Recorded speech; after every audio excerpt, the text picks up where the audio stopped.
business card.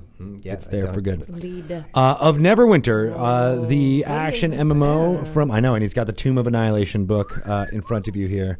What? That's the only copy. I basically took that from Chris Perkins' desk to show to all of you fine folks and to Still Thomas. smells of Chris Perkins. Oh, that Chris Perkins He's got smell. that C-Perk smell. So this is the interview section where we were going to talk to Thomas Foss, but we haven't done our real podcast intro-y part yet because I always like doing it, say hi to the Twitch people, folks, to acknowledge. Hi, Twitch people. Hi, Twitch people. Thank you for sticking around after us talking to Jeremy. Jeremy? Jeremy. All right, so if there's C-Perk, there's Jeremy. Yeah. I like that a lot. So let's do our full-on, thank you guys for sticking around. We're going to do our full-on intro into the podcast itself and then do all of our crazy announcements, go right into that, and then I just said this to you guys off the mic, but I'm doing it again to the mic. We'll do our announcements and then throw it to a segment, and then we'll get right to the interview proper. All right. Does that make sense? Yeah. I'm seeing my head in several. Thank you. Makes sense. Wow. Oh, I have a 12 plus 4 on diplomacy, I think. So 16, that's pretty good. Creepy. It is creepy. Richard McSundy, thank you for We need more Greg. Yeah, Greg. We need to make a Shelley one. We really do. It needs to happen for reals. All right. So we're going to do the full-on intro starting right about Nizao. Ready? You all right? Yeah. Okay. Welcome to Dragon Talk. My name is Greg Tito, and I am joined by... Shelley Mazanoble. That's right. And we also have a special guest here. Thomas Foss. Yeah. Lead designer of Neverwinter. We are excited. This is the official Dungeons & Dragons podcast, and I'm excited to talk about Neverwinter with you. Yeah, man. Me too. There's so much going on. You guys have been basically in Tomb of Annihilation from the beginning. We have been... Month ago. Yeah, months and months ago, right? What's really cool is we've known that you guys are doing this because we get to talk to you guys about Exactly. it. So, we've been preparing this for the launch for well over a year. That's insane. We were back when we were doing the Tower District and River District. We were breaking ground on Tomb of Annihilation because at that time I think we had one jungle plant. Need multiple jungle plants. They grow very quickly. Yeah, so our artists were hard at work. Nice. So we will get to picking your brain about all your schedules and what you got coming up, and you won't be able to tell us anything, but we will do that proper. But before then, we got some real announcements to go through here of what's happening in the world. And let's start with you, Shelley. Okay. What do you got going on? Living the dream. Living the dream. I have a board game. Do you know about my board game, Thomas? Yeah, you know that during the Stream of Annihilation, I got to break open the box. You did? And we got to play the very first game. Oh, did you play with Ivan Van Norman? Yes, I played with Ivan, yes. And John Yes, Castle. and he was the evil, yes. And he was twittering every turn. It was amazing. Yeah, I was learning about 21st century technology right there whilst playing a board game. Was so exciting to see people enthusiastically tear that box Oh, open. it was so much fun. It was It's so really much fun. fun. The So board it's really game cool. is Betrayal at Baldur's Gate. Baldur's Gate. Yes. October 6th. What? It's coming right up. I am so excited. I have Yeah. my copy already. You are going to get to see some previews coming up pretty soon, probably right. starting next week. Yeah. Check the internet. As well as the Dungeons & Dragons Twitter account. Thanks, D&D. What? Well, and thanks, Shelley, for giving her D&D friends some cool previews. Some things to do. Nice. Thanks, you guys. So do you want to That's give a preview of the previews? just, Just maybe there's so some much haunts? cool stuff to show off. Some buildings. Yeah, you'll see some of Baldur's Gate as conceived by our wonderful illustrator, Scott Okamura, and lorified by Matt Cernett, because he made sure that everything was as it should be in Baldur's Gate. Nice. I mean, can you imagine that when we first designed the Elf Song Tavern, we did not have blue drift globes hanging from the ceiling? What? I mean, who does it? It's like such a rookie my mistake. God. And he was like, no, that's not the Elf Weirdos. Song Tavern. I learned a lot about the Elf Song Tavern. Do you know why it's called the Elf Song Tavern? Because there's an elf that sings in it? But it's a ghost elf. Oh, Yes. I didn't know Did that. you know that? No. And she sings these melancholy, creepy, sad songs about a lover lost at sea. And you never see her, but you just hear her voice. And usually if an elf goes to the Elf Song Tavern and hears it for the first time, they just get really Weepy? yeah, and then the bartender buys them a drink. Oh, Nice. and this is all reflected in the pro rules. tip: if you go to the Elf, what's the name of the tavern again? Elf Song Tavern. Elf Song Tavern. Wear the fake ears. Wear the fake ears and cry. And free drinks. It's on the house. Totally worth it. I love that. That's super cool. So yeah, October 6th, that board game is coming out. And another board game comes out on October 6th. That's right, Axis and Allies Anniversary edition. Really? Oh, yes. sweet. Back in action. Sweet. Yeah. It's just we knew that people still wanted that game, and we said, it's a give the people what they huge want. classic. I started in tabletop and board gaming. I still design my own tabletop games. Well, that's one of the things I was gonna that's ask a you about. classic that I love playing. Sweet. Yeah. Well, it's coming back. October 6th is a red letter day for D&D and Avalon Hill fans. Avalon Hill Day. It's Avalon Hill Day. I love it. Yep. So we have the PAX West live show is coming up. Those of you listening to it in the podcast form, you may not be able to watch it live anymore.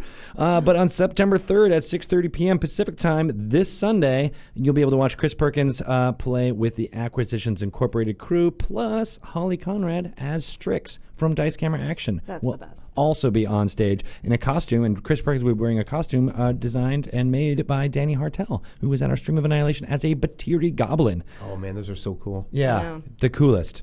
So that is all going on there then. We're going to be hosting it here from this here channel on Sunday at 6:30 p.m. Pacific time, but don't worry about it. You'll be able to watch that videos after the fact here on the Twitch channel as well as on other videos on demand areas. So don't forget to check that out. It's going to be really exciting. And then Dice Camera Action will be back in action here on the Twitch channel Tuesdays at 4 p.m. Pacific time starting September 19th. They will be starting their third season, jumping into Tomb of Annihilation and all the things that are happening in Schult.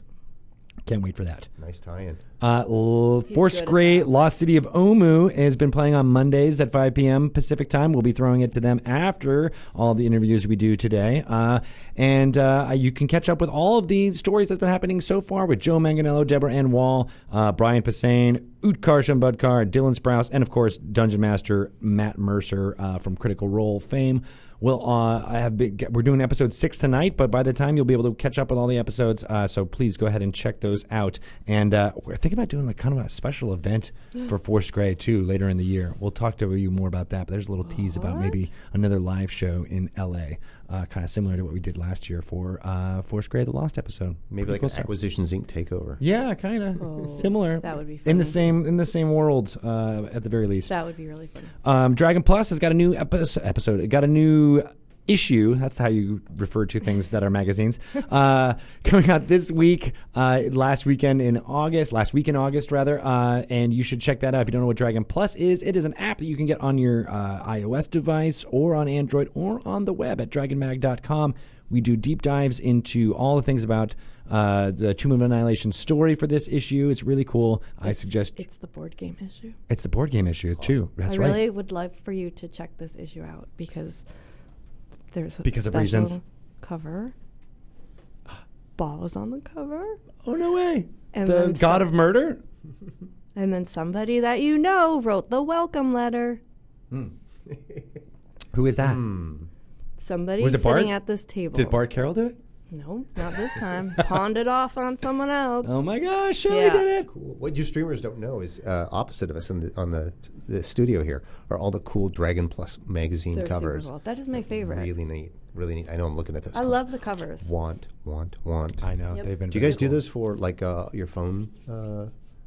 Oh, we should as like that's a a case, great like a idea. case to put on your phone. Either the case or Like just a the wallpaper. backgrounds, Oh, just the yeah. backgrounds, right? Yeah. The screensaver backgrounds. They are. I Are they feel like as wallpapers? I feel like we did that at one Wallpaper, pace. that's what I'm Where Well, are we you should do that again. watching? And I don't know if we've updated for like new iPhone models and stuff like that. So yeah, we should totally do that. That Bart, would be get cool. on it. I think that makes sense. Yeah. Dragon Plus is a very good app. And speaking of Dragon Plus, there's also a Dragon Plus show, which we've been doing Tuesdays at 4 p.m. Pacific time in the slot for Dice Camera Action over the next few What's weeks. going to happen when Dice Camera Action comes back? We'll move it to a different slot. Because I kind of booked myself on that show on September 19th. Yeah. It sounds like Waffle Crew will be back in action. That's So right. we're It'll gonna be a have to different time talk. slot, but Okay. it'll be a part of the weekly streaming schedule that we got going on here on Twitch.tv. Oh, the show got picked up? Yeah, it's greenlit. Yeah, the pilot was okay, and I think the network was like, yeah, all right, Yeah. we'll give it a try, but we'll probably cancel it after 2 seasons. Yeah, if even. Yeah, exactly. It's a tough network.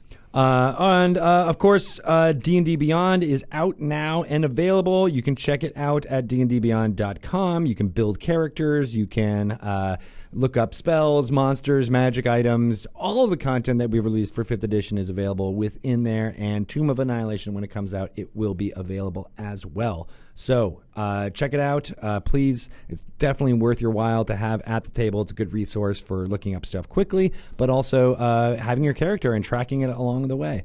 So check it out. And don't forget, there's also a pronunciation guide with Matt Mercer and Marisha Ray. And you should also check out Tomb of Annihilation when it comes out in game stores September 8th. It's a tomb. Whoa. Yeah, woo! It is a very long tomb. This is very, very, very cool. It goes Don't. into the underground Just stop. at a depth. Don't make of, me roll for initiative. Don't. and then it's available everywhere. Tomb of Annihilation on September 18th September 19th. My bad.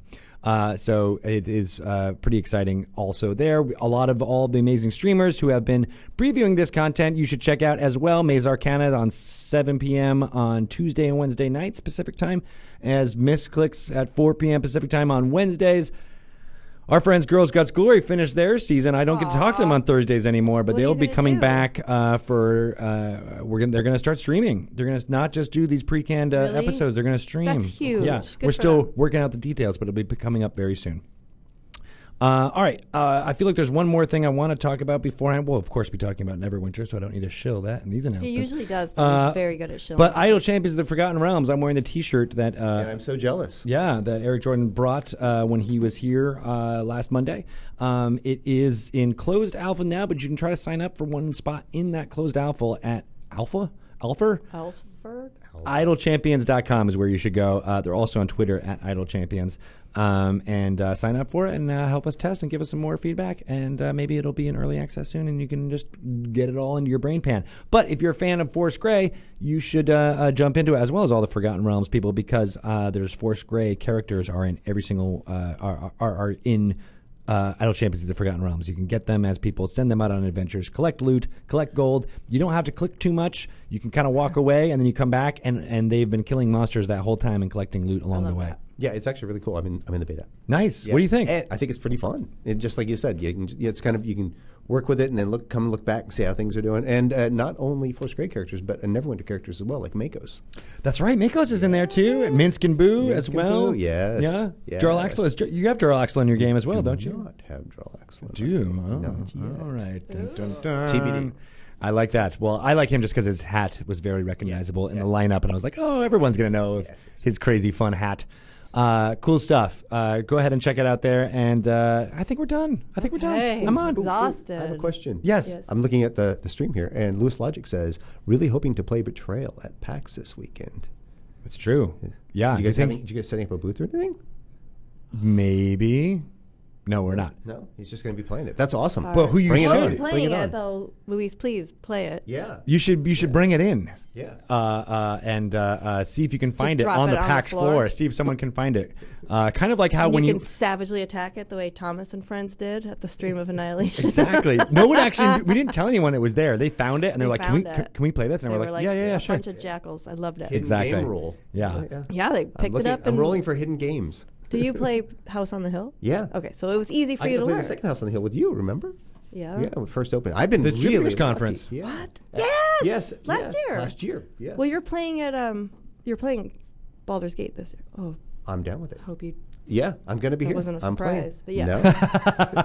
You're spoiling Yeah. everything. Spoiling it all. You can see Shelly's reactions in real time as she's like, "I'm freaking out. I'm freaking out." Oh, wait, no, I'm not. So I asked Quinn I don't know, but he does impressions now, and Yeah. I said, "What does mommy look like?" And he goes,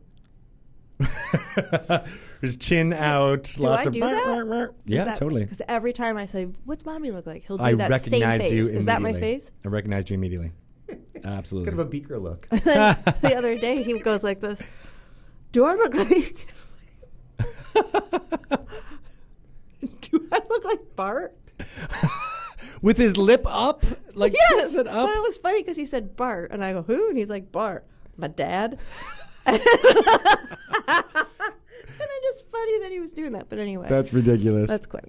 I'm a Yeah. little distracted about it because he's downstairs in the preschool downstairs. Oh, is he really? Yeah, because his regular school closes this They week. have to hose it down with antibacterial Yes, stuff. they hose it down for a big old cleaning. Nice. And then I have to find him backup care. So he's downstairs, and he was really upset this morning about going in there. But I know he's fine.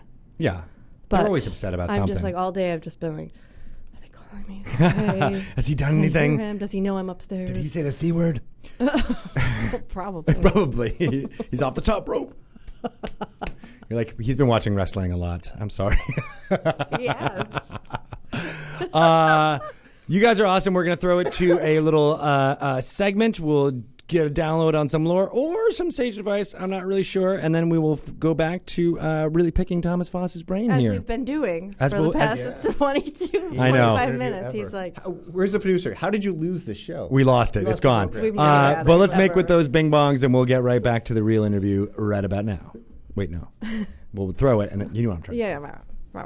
Thanks, Ryan, for cleaning up my crap. Oh, you were worried we weren't going to be able to fill an hour. We're professionals. Right, that was like 25 minutes already, right? Yeah. All right, we're back from that amazing segment. Thank you, Jeremy and or Chris or Matt for Eric's in the extolling chat. about us. Yay, what's Hi, up, Eric? Eric. How are you? I'm wearing your shirt, the one that you had on the last time you were here. No, it's your actual shirt. I wear a The large. shirt off. That's bad. I think Thomas needs a shirt. I think we can get it going on. Trade, maybe. Yeah, man. Yeah. So that segment was awesome, and now we're back with actual real interview Yeah. part of the thing. So you haven't been on for a couple of months now, right? Call my lawyer, please. Yes, you may call your lawyer. Is he here? No, I Lawyer. haven't been on for a couple of months. Yeah, that's true. Yeah. And last time, usually it's from my office way down in Los Gatos, California. Los Gatos. And we just kind of do it online. So this is awesome being I face know. to face. I like Yeah. this better. It's totally different. It makes a different feel for sure. Yeah. So first question is, how's Tomb of Annihilation going from how it's been released since like July? So like, what's the feedback so far? Gangbusters. Yeah. It's actually only been released on PC, so the console players get it very soon, Yes. which I'm super excited about. September 12th. Exactly. The and for them out there that asked the question, but I'll say it again: why don't we release at the same time? It's because when you go to console, there's just a lot of extra hoops that you have to jump through to get all of the certification and stuff happening. It's not that we don't want to release at the same time; it's just the way it works. But man, we've been working both with Xbox and Sony, and over the year we've actually closed that gap a little bit, which is really neat, right? So we get a little bit closer as they work with us and see how we do and get the trust on, right? Right, exactly. But it's cool. Yes, it's fantastic. Do people? Is that what people do? They still talk about that? Like, oh, why don't we have it yet? Why don't consoles have it? Or are they gotten used to comes it? up sometimes, so I just want to bring it up ahead of time. But Nice. We got a lot of players that actually play both on PC and console. Yeah. I'm one of them. Right. Yeah, because they have like different communities in each one. Right? Exactly.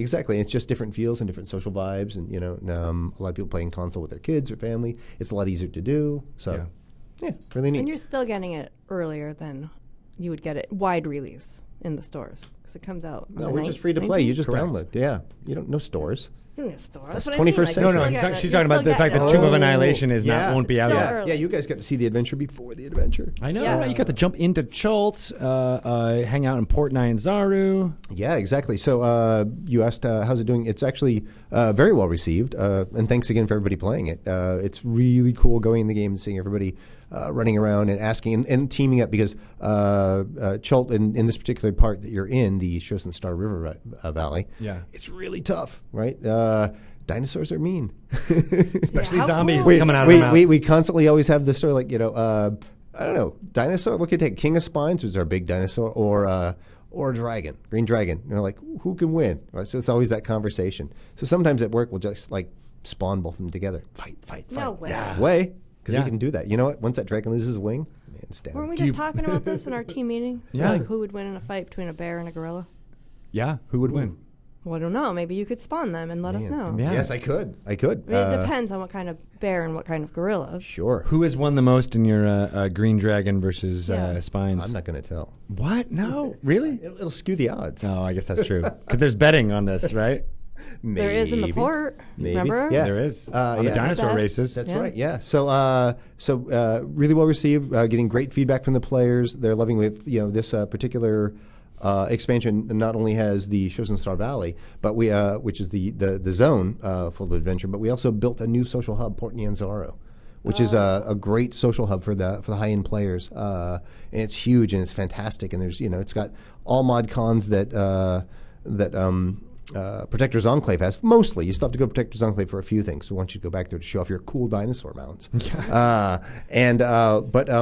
But it's just a neat new experience for the players all around. What makes you guys have referred to it as a social hub and all of the things like what makes that a difference versus, as you're saying, Protector's Enclave? Sure. Well, it has walls around it, so nothing's trying to eat you. Yeah. And that's exactly it. It's a social hub, so there's no fighting involved. So this is where you're going to find your marketplaces, your stalls, your dealers, your contacts for things. It's another map hub to travel to different places, right? So that's what makes it a social hub.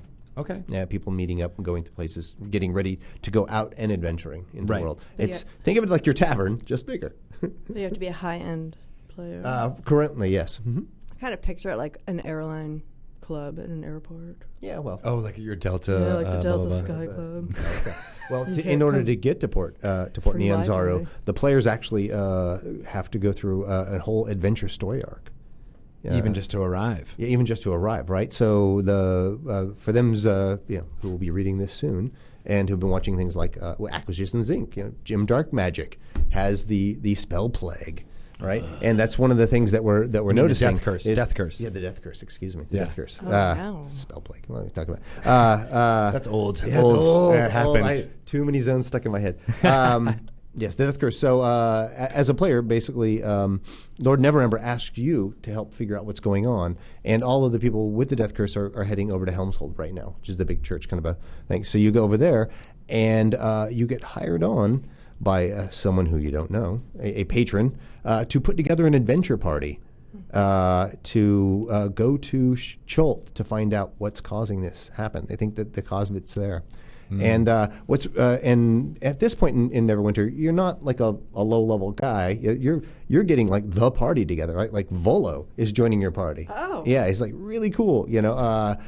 Celeste is kind of voluntold to join your party by Lord Neverwinter. You'll represent Neverwinter. She's like, what? Chult? What? and then there's other big adventurers big names that are like literally jumping in to be part of the adventure. And they're pretty excited about it, right? So you are traveling on a ship, all of that kind of Indiana Jones, Tintin kind of way, right? Yeah. And then you make it safely to Chult. Ish, and then adventure awaits from there, right? So we really wanted to get that feel of it is like Indiana Jones meets Dungeons and Dragons, right? It's that high adventure. So you want that chase scene, you want that feel at the very beginning to get the players an immersion to get into something, and something that we've been working on over the things in Neverwinter, and it really helps. It's kind of like what Jeremy was talking about with his montages and stuff as a dungeon master, right?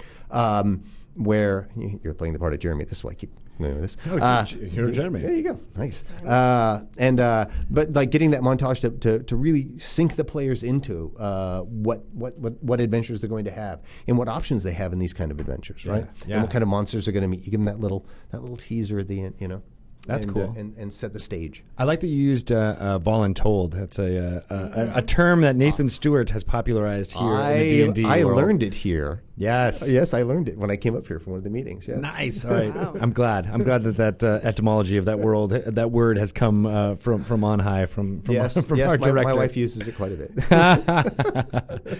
Yeah, I guess that makes sense. But you mentioned Volo, and we've been touting on this thing every once in a while that Chris Perkins does the voice. Yes, he does. What was that like? It was awesome. Yeah, you work with Chris. You work with Chris Is it every just day. his regular voice, or did he change it?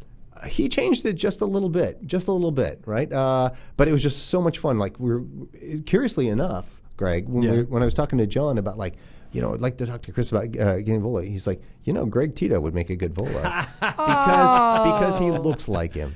Oh, Volo? do I? Wait, do I said look you like Paul. Volo? I've never seen you with a. Everybody He sees looks what like they Paul. want to see. Oh yeah. He's got the same hair. Yeah. There you go. God of murder. That's me. I don't know which I'd write. Like Volothamp, the lovable scoundrel, or God of Murder. Which one feels more like a compliment? God of murder. Yeah, well, he's a god. He's a That's true. god. Yeah.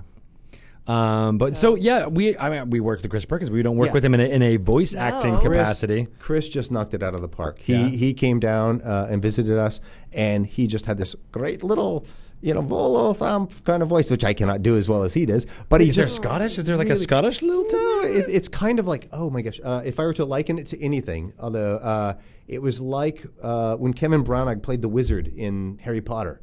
Like the wizard that talks about all these adventures but just kind of makes it up or steals other people's adventures. Right. It was like that. It was just kind of that essence, that nuance of like Rivolo's like, he's talking out of the side of his mouth like, I'm this brave fellow, but I want you to go hunting for me and find these things and I'll record them. It's kind of like a Cary Grant kind of like fast talking career guy. Exactly. Let's ask him to do it. I did. Did he do it? Yeah, he did it on one of our segments for Lore You Should Know, I think, actually. I should listen to your podcast. I made him do it. And he was like, no, I don't remember. And then he like went right into it. It's on the answer machine on my phone. Oh, no. You're like, I got Morgan Freeman, and then I got Chris Perkins doing Volo. That's a good idea, though. We should let that be for subscribers on our Twitch channel. Give out Chris Perkins' voice on your voicemail? Yeah, exactly. Mm-hmm. Yeah, you got to give us, a sizable amount to get that donation. Exactly. I'm sorry, Greg can't come to the phone right now. He's rolling for initiative. Cool, good one. How did you know my voicemail message was in third person? Do you know Greg has a theater background? You could do voiceover. Sure. Yeah. I've never done voiceover work before, but then neither did Chris. So hey, I'm good. No, it was really fun having him down, and it semi-assuaged the fact that he threw me 300 feet off of a cliff and killed me. During the meat grinder episode, A Stream of Annihilation. First to die. That's right. Hey, there you go. Claim to fame. Ripped it up. Yeah, that was excellent. You should kill his character. It was really fun. You should kill Volo just to be like, you're done. Yeah. Oh, sorry. Didn't see that boulder coming. That was awesome. So yeah, what was that like playing with him as a dungeon master? Because I'm sure there's tons of people who would have loved to be able to tell that story. It was also, I'm going to use the word gangbusters again. What was really cool. When I came into it, it's a big stage and a sound stage, and I've done some acting stuff before too, but I thought, this is going to get in the way. But as soon as the dice were rolled, it was just the table. It was just the game, and we were just playing. Yeah. And that was really fun. Everything just zoned out. We were just really into the game. And that a lot to do with Chris and just his DMing, but the rest of the crowd around was just really fun. Yeah, they were into it. I think a lot of people don't realize that when it's, even Acquisitions Incorporated with 3,000 people playing, every once in a while they react to it, but I think there's a shrinkage that happens where it's just the world of the people at the table. Playing D&D. And that's the best part about it, right? Yeah. It's just playing D&D. It's true. So back to Neverwinter, what was it like creating, you mentioned you only had one jungle plant. Yeah. So you had to create a whole bunch more jungle plants for this. So it was well over a year ago when we knew that you guys were doing the designs for Chult and the Tomb of Annihilation.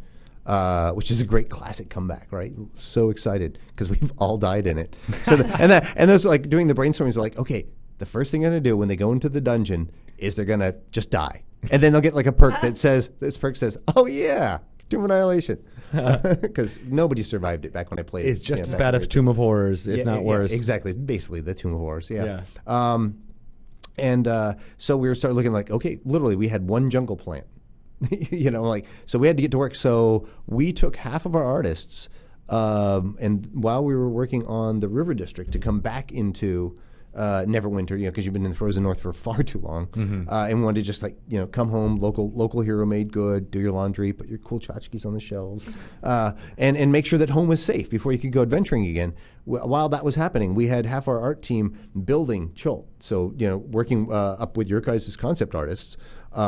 And on look and feel of the buildings and what kind of plant life and what Portney and Zara would have, and of course the dinosaurs, the Chultans themselves and their awesome outfits, and the broad range of what Chultans look like, right? Really dark skinned, more Asian skinned, tall one, short ones, because Portney and Zara is, it is a port city, so people from all over the world are there, all over the Sword Coast, right? It's like a melting pot. It is, exactly, and that was a really fun challenge for us to be able to play with all those different types and costumes and outfits and try and get that feeling of a bustling city. Yeah. Plus the Tomb of Annihilation itself, which is our dungeon.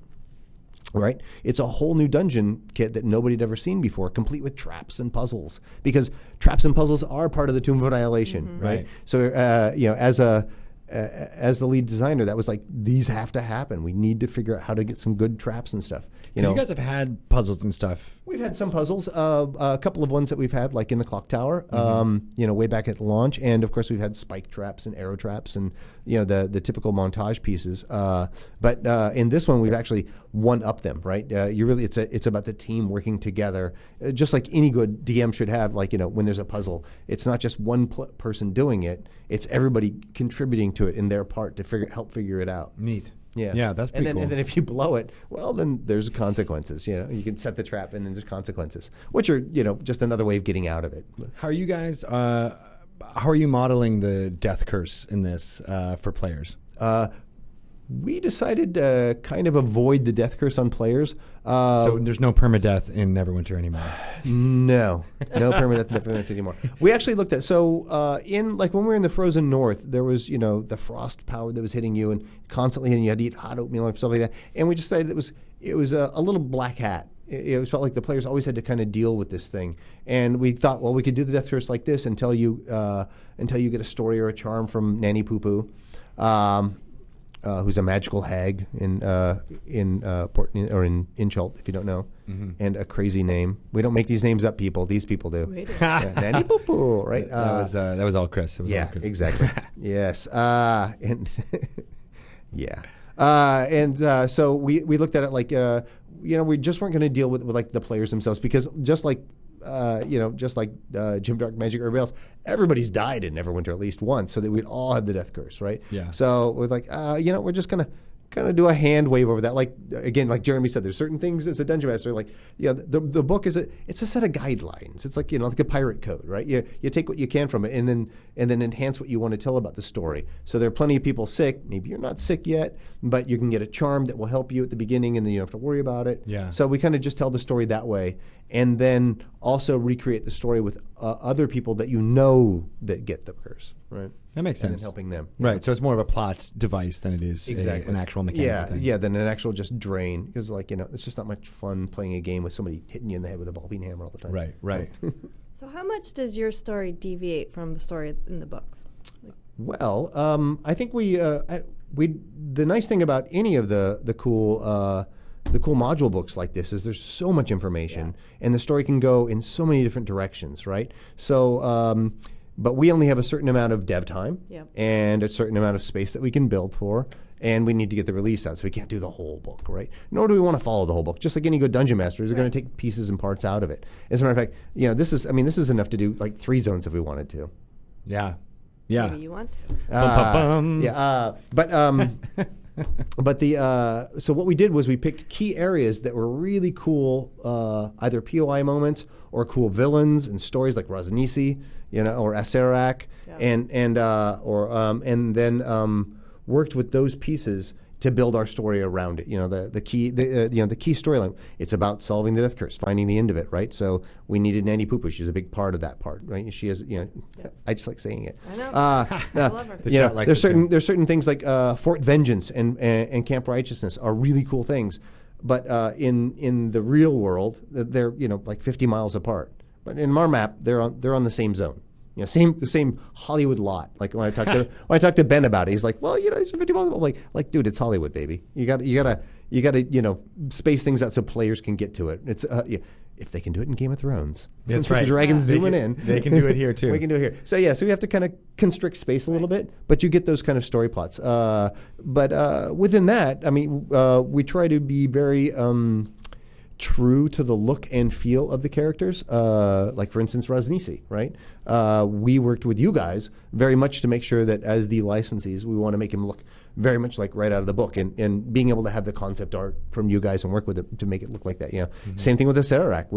There were so many conversations going back and forth about like, what's his crown made out of? Yeah. Is it metal? Is it 1 metal? Is it 2 metals? Because usually the artists portraying these are always doing it in this wonderful dramatic light.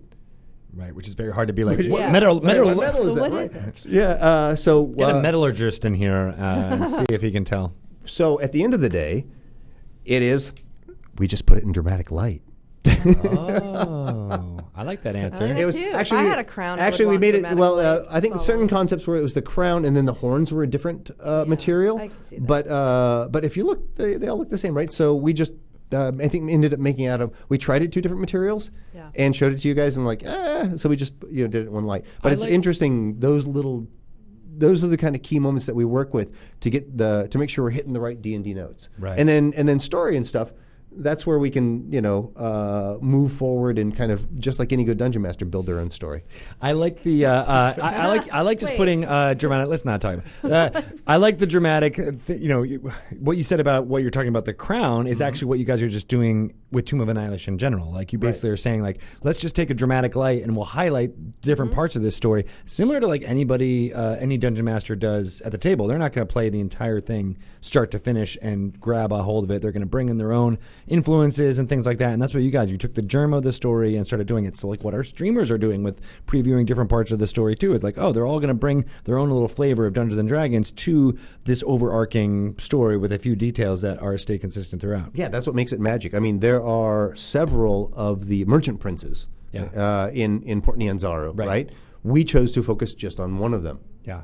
Right? I think there's 9. There are 9. Yeah, there's always 9. It's D&D, right? 9 gods, 9 things, 2 and 9 gods.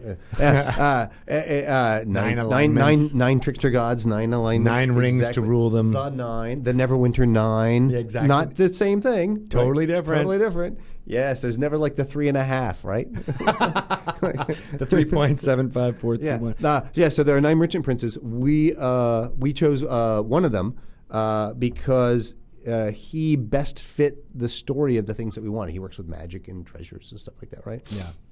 That's super cool. Yeah, so I love it. I love what you guys do. Where another dungeon master, they want to deal with the one that deals with like the slave trades or the warriors or the other things, right? Yeah. Which would fit their story arcs. Right. And then what they just made sense to whatever hooks that the characters were getting into is what you're going to get in. But you guys have to think about it a little bit more overarchingly, in that you have to deal with like a different level of characters coming in and like what their background is, and making it fun for different kind of players of MMOs, because there's MMO players that love the achievement and love getting the best, and there's ones that like want to go in and experience the story and do that. So how does this expansion fulfill all those different needs? Well, what's the thing that people always ask you at the end of a D&D game?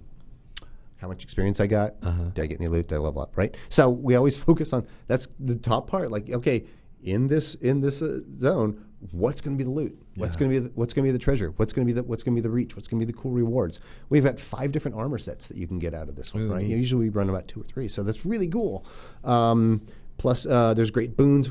So for them that want to build up the ladder, we've got a campaign system, and the campaign system actually has 3 different trees. So you can actually choose. I want to go up we have a new game mechanic called the Hunt, right? So it's like Volo's Hunt, where you can actually hunt different characters or different monsters. Oh, I was gonna say, what? Yeah, different monsters. Characters. Different monsters. The most dangerous game. Yeah, exactly. That Lord Neverwinter, he's got a bounty on him. We're gonna hunt for Volo.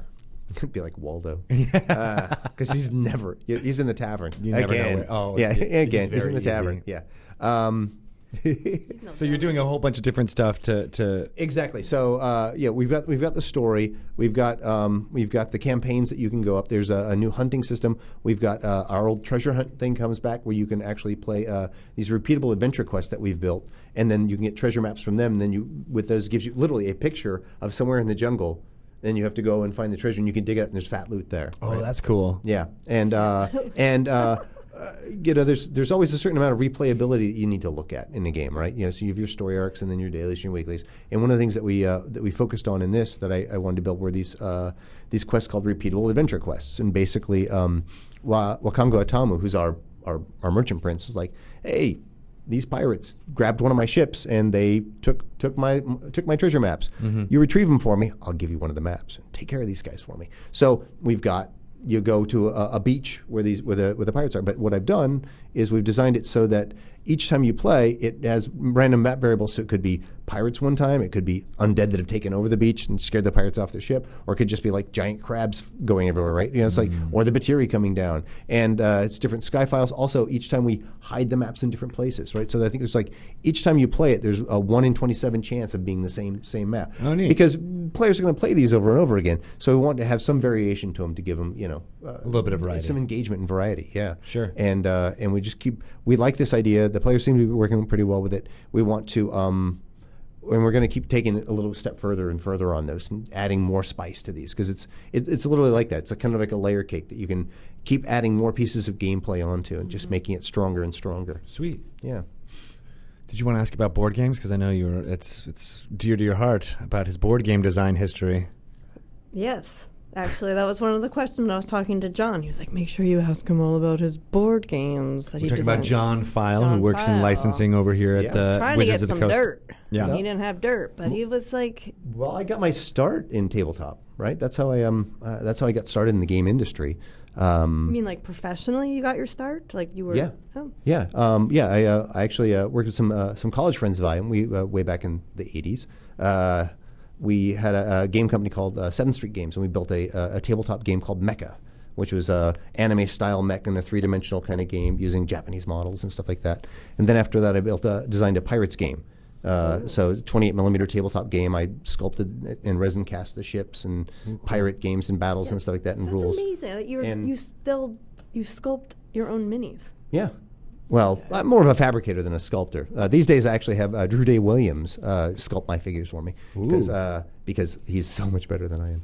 I'm a fabricator. Like, I can build things like ships and models and mecha and things, but like straight up sculpting, I'm not the best at it. But I do design games. So how I got into the industry was I'd run my games at game conventions, and people in the video game industry would come to conventions and play my games. And then they go, hey, have you ever considered video games? So my first gig was actually at Strategic Simulations Incorporated, SSI. No way. Yeah, and I actually, my first gig was as an artist there, painting models for them, the old GHQ metal World War II ships. I did like 256 of them, I think. And we like video digitized them for, I think, Pacific General. And oh my gosh. yeah, that So was you had to paint a physical mini and then a physical mini, and then we scan had it essentially? on a turntable, and they put it on there right before scanning, and they would actually take digital pictures from like every angle, so they could actually use it in the game. No way. That's That interesting. was really cool. And then from there, a bunch of those guys went over to Cyclone Studios, and that's when they asked me, hey, we got openings as game designer. You want to come over? And they interviewed me. And they're like, well, you want to be an artist or a game designer? And I'm like, well, as an artist, because my background, I've got a Bachelor of Fine Arts in painting and stuff, but I'm like, as an artist, I'm more of an actual hands-on artist. I had Photoshop, but I didn't know anything about 3D Studio Max or anything like that. Yeah. But I knew how to do game design, right? So I'm a game designer, and the rest is history. it's a Cinderella story. I love it. Yeah, that's super cool. Yeah. Do you ever feel like you call on those, tabletop board game design techniques when you're doing stuff in Neverwinter? Yes. One of the things that I'm constantly beating my poor designers over the head with is I have this method called it's the 45 method, right? Where it's like a 40. The reason that the American Army uses the 45 as opposed to the Luger, which they could have actually used, was that I don't know what any of this stuff means. You have to explain a little bit. So 45 is just it's a pistol. Okay. But it was designed so you could drop it in the mud, pick it up, and it still shoots. Okay. Right. The Luger's the ones that the Germans use, those really fancy ones, which is I don't remember who. I think maybe it was the American designer, but they're gorgeous pieces of machinery, but they're clockwork. They break. Right. So the idea is that when we're designing stuff for the game, because we have tens of thousands of people playing, you can make something that's very intricate, but you have to be very careful that it doesn't break, in terms of the scripting and stuff like that, right? So where you can look towards making gameplay systems that are simpler and stronger, but still getting that same kind of gameplay. Yeah. Right? Still getting that emotion, that gameplay. It's very similar to how Jeremy was talking about how you guys have evolved the fifth ed. Yeah. Right? Things like you're simplifying it, like talking about the initiative thing, right? Like, well, this just makes it a little bit simpler and less easy to break, or in that case, less time management. Right. Right. So yeah, smart rule of the thumb. tabletop stuff always comes in, right? And also watching reactions to the players. The thing I like about playing tabletop, in my tabletop games, especially like my floor games, I have my Wooden Wars game that I've designed, where I actually those I do. I make laser cut wooden toy soldiers. Do. And you're nanny poo-poo. And that one I designed. You actually play it on the floor. It's like Little Wars, right? And you're tossing a ball at the soldiers, and the rule is it has to bounce at least once on the floor.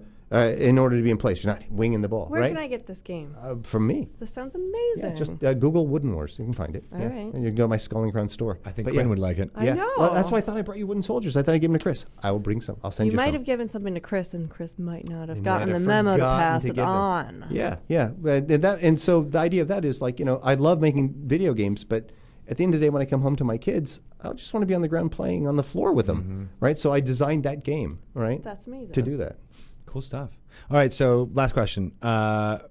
When we've been talking about Tomb of Annihilation, how people should get into it, I've been saying a lot, like, you know, when you get in on the first couple levels, you're like learning about the history of Neverwinter and all the kind of lore and stuff, and you follow each storyline ahead of it. Is that a good way to tell people that they should get into it? Like, how are you getting players who may be interested in Tomb of Annihilation and the storyline, but they're going to start as level 1 in Neverwinter? Like, what's your pitch to them to be like, it's worth it to play through all the content because you get all these D&D 5th edition stories, and then you get the one that is the most current story when you're at high level? Yeah, absolutely. I mean, the world, if you're a D&D fan, the world of Neverwinter is huge, right? We don't just stay in Neverwinter. You go across the entire Sword Coast. As you level up and you're going to adventures, and you start off, as kind of that person that you kind of do something heroic in the beginning, and they're like, we see potential in you, kid, and then you start getting quests. But after a while, it's you become drinking buddies with the people that were like Sergeant Knox. The guy that was your quest giver is now like asking you for advice, right? So literally, you're his drinking buddy later on. But there's just so many great places to explore and different classes to go on. And different adventures to do, and so many different dungeons, and really the fun thing about it is you're playing with other players, right? So it's like playing D&D. I get on and with my group, my guild, we're like, all right, what are we going to do tonight? Let's run, one of the dungeons. Or we build our guild. You can actually have your own guild housing, and we actually just opened up in River District, where you have your own hall where you can dress it up and set it up with different statues and things. And we're constantly adding on to that, right? So, as players experience the game more, we'll open up more things for that and getting it going. But yeah, absolutely start. Yeah. It starts with an adventure, It started with me with my first wizard that had like D4 hit points and a dagger. And look at it now, I'm still going years and years later. That's cool stuff. Is there a way to fast track to get to the Tomb of Annihilation content earlier? To get to in-game, it actually zips up pretty quickly. Yeah. Right. But you can't fast track right away to get to Tomb of Annihilation. Okay. Yeah, that's right now for our players that have been in there for a while. That's nice. But I could hint at sometime in the future, players might be able to experience. It's just such a cool place, right? Right. I want everybody to experience it, so we're figuring out ways that we can do that. I like it. Yeah. That's cool stuff. Well, you should be higher level to experience this. Yeah. Anyway. So that's you're the thing. doing them a favor. Yeah. By not Even at the higher level 70s, we caution you, right? When you get into Tomb of Annihilation, level 70. Jeez. Yeah, I know. It just sounds weird for you guys, right? Yeah. That's our in-game stuff. But even at level 70 right now, your gear score and your item score can be quite varied. But when you get into Annihilation, team up, right? You need because the dinosaurs are tough. The Yuan-Ti are deadly. Right, and we're not messing around. You want to team up because the dinosaurs are teaming up. Oh. They got a pack. Yeah, exactly. There's Deinonychus, they got a pack. There's Velociraptors, they're on you, right? When you run into a Spinosaur or the Tyrannosaurus Rex, yeah, you want to have a party. Also, sunscreen. Always sunscreen. Yeah, for sure. Always use sunscreen. Probably a good hat. Yeah, good hat. And another fun part is there's this beautiful, because it is the Shosen Star River Valley, right? And our artist took this great cinematic shot of kind of the camera flying over the river and through and under the rope bridge and stuff. And I'm like, that's really cool, but we can't go in the water. You can't see that. So we actually set it up so for those that were in Sea of Moving Ice, where you got your kayak from the thing, you can take your kayak and actually go into the water. No way. And swim in the water. And actually go fishing for new types of fish. Yes way. Yeah, way. You've already built it. You've got it. Is a kayak like a kayak? Yes, it is, except that that's what you guys in D&D land call it. The kayak. You can check out the pronunciation guide on D&D Beyond. Yes, you can. Yes, you can. It'll be nice. Oh, thank you, Hey Duke 4, for subscribing. You're the bomb. Cool. Thank you. We like you very much. All right, well, that's awesome, man. Thank you so much for stopping by here on your way to PAX and getting a lowdown here on what's going on. I don't get to go to PAX. Well, PAX Dev even? Not even PAX Dev. Oh, man. I've got other secret meetings that I'm doing this week. I am here for you, and then I'm here again for more secrets. For more secrets. And I then, like secrets. And then I'll be at the licensing gig, too. Right? That's right. And then get to play more games. We're going to play some more games. Yeah. Yeah, it's going to be fun. All right. Well, how can people find out about Neverwinter? You're not on any of the social medias. I have a Twitter account, I think. You do? At Skull and Crown, You yeah. do. But I'm really bad at it, tweetering, right? The tweetering. I'm bad at the tweeters. I'm old school. Well, now I need to follow you because I was always just tagging Neverwinter and Yeah, not but you. Neverwinter's the best. I look at that too, right? Yeah. And Julia, my handler, Julia Nice. Fredrickson. She's awesome. She was at Stream of Annihilation. I had so much fun. Yeah, she was. Yeah, she's basically my handler. So she tells me, she pokes at me and goes, "Look at this, answer this." People said things. Yeah, Nice. Something. So it's at Play Neverwinter or is that at Neverwinter Game? At Neverwinter Game, I think. Yeah. Okay. And then, do you want people following you on your? Sure. Can What they is find it? out about your Yeah, game? at Skull and Crown, like at letter N Crown. Yeah, absolutely. And yeah, Your you can find out Do you all have my a games. Kickstarter going right now? or I just something? finished up a Kickstarter for my Triumph of Death miniatures, which are a Renaissance style undead figures. They're 28 millimeter metal figures, right? Peter cast figures, and they're all done in the style like Peter Bruegel and Albrecht Dürer, and that kind of old Totentanz Holbein style. Wow. Yeah. You are a man of many talents. It actually did really well. Well, again, I came up with the concept, but Drew Williams did the sculpting for him, and yeah, we did very well with it. It's really exciting. That's All right. amazing. Where do people find out about all this stuff? The games They can just look at and- my blog at myskullandcrown.blogspot.com, All right. or they can go to my web store, Skull and Crown. Sweet. I don't Skull know, and Crown. but you should go to the Tomb of Annihilation After you because do this is that. awesome.